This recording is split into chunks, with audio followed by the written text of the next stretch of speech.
शिल्पा की आदतें ठीक नहीं थी। वो ना बोलने से पहले कुछ सोचती और ना ही कुछ करने में। उसकी इस आदत से सभी परेशान रहते। बहन, घर पर मेहमान आए हैं और शक्कर खत्म है, थोड़ी शक्कर दे दो, मैं बाजार जाऊंगी तो ले आऊंगी। अरे शिखा बहन, तुम तो माफी करे, जब देखो तुम्हारे घर में कुछ न कुछ खत्म ही रहता है। अरे शिल्पा, चिल्ला क्यों रही हो? कहा ना घर में मेहमान बैठे हैं, सुन लेंगे।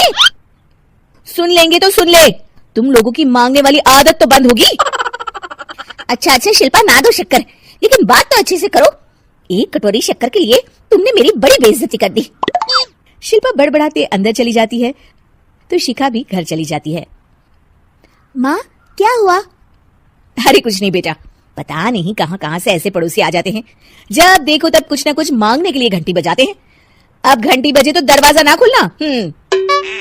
पता नहीं माँ की ये आदत कैसे बदलेगी, किसी को कुछ भी बोल देती है, बोलने से पहले सोचती भी नहीं। शिल्पा की ये आदत दिन ब दिन बढ़ती ही जा रही थी। एक दिन शिल्पा के दरवाजे सब्जी वाला आया। सुनो भैया, मुझे ये भिंडी, टिंडे, लौकी और आलू के साथ 1 किलो प्याज दे दो। जी बहन जी। वो एक एक कर सारा सामान पैक कर देता है। कितने पैसे दूं? 220 रुपए पूरे। अरे इतना महंगा नहीं, हाँ मैं तो सिर्फ 150 दूंगी। नहीं, पैसे तो पूरे लूंगा, नहीं तो सब्जी वापस कर दो। ऐसे कैसे वापस कर दूंगी? मैं तो एक भी सब्जी वापस नहीं करूंगी। और हाँ, रही बात पैसों की, तो लेना है तो 150 ले लो, वरना मेरे मोहल्ले में घुसने तक नहीं दूंगी। हाँ। अरे नहीं बहन, हम लोग गरीब लोग हैं, ऐसा ना करो। पकड़ो ये 150 और दफा हो जाओ। शिल्पा की बेटी अंदर से ये सब देख रही थी। शिल्पा, तूने तो हद कर दी, बेचारा गरीब आदमी, उसका तो गुजारा ही इसी से होता है। बोलने से पहले सोचा कर बेटा।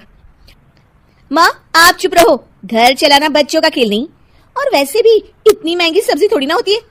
आपको तो सिर्फ खाने से मतलब है, लेकिन मुझे तो सब सोचना पड़ता है ना। शिल्पा की सास ये बात सुनकर दुखी हो जाती हैं। शिल्पा की बेटी शिल्पा की ये सारी बातें सुन रही होती है। शिल्पा की बेटी एक दिन माँ से कहती है, माँ, ओ माँ, जरा यहाँ तो आना। ओहो, क्या हुआ? क्यों चिल्ला रही हो ऐसे बेटा? हुआ क्या? ये देखिए मेरी स्कूल की ड्रेस कितनी गंदी हो गई है, इसे कौन धोएगा? लेकिन ये तो साफ है बेटा, मैंने अपने हाथ से खुद साफ किया है। माँ, ये ड्रेस इतनी गंदी है कि मैं इसे पहन ही नहीं सकती, चलो मुझे बाजार से नई दिलाओ। शिल्पा दुखी हो जाती है और वहां से चली जाती है कि तभी सामने उसकी सास मिल जाती है। शिल्पा, अरे ओ शिल्पा, ये क्या सब्जी बनाई है? ऐसे भी कोई सब्जी बनाता है? शिल्पा सास की इस हरकत से सख्ते में आ जाती है। अरे माँ को तो मैं जो बना दूं उन्हें वो पसंद आ जाता था, फिर आज वो ऐसा व्यवहार क्यों कर रही हैं?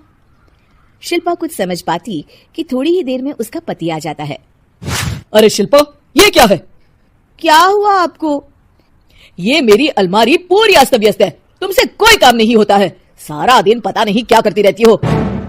अरे मैंने तो सारी अलमारी साफ रखी है। इससे तुम साफ कहती हो?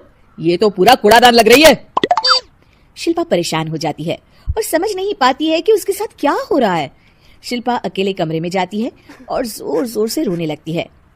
तभी वहां उसका पति, सास और बेटी आ जाते हैं। शिल्पा उन लोगों को देखकर और जोर जोर से रोने लगती है।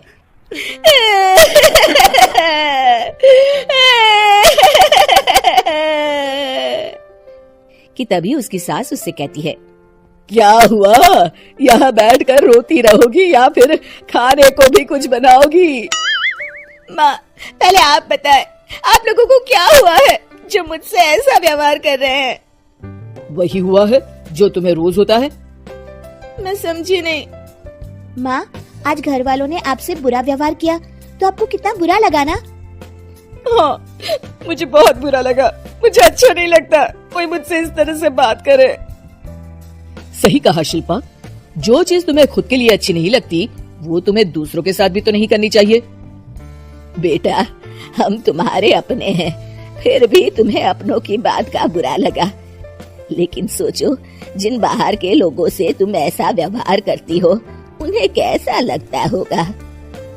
हाँ माँ, आप सच कह रही हैं। मैं आप लोगों से माफी मांगती हूँ। मुझे कड़वा नहीं बोलना चाहिए। मैं समझ गई, मैं आपकी हूँ इसलिए आप लोगों ने मुझे सुधरने का वक्त दिया और मेरा साथ दिया। लेकिन जिन बाहर के लोगों से मैं बुरा व्यवहार करती आई, वो लोग मेरे कड़वे बोल से कितने दुखी होते होंगे। मैं वादा करती हूँ, आज से ऐसा व्यवहार किसी के साथ नहीं करूंगी। सीख, हमें दूसरों के साथ वैसा ही व्यवहार करना चाहिए जो हम खुद के लिए अपेक्षा करते हैं।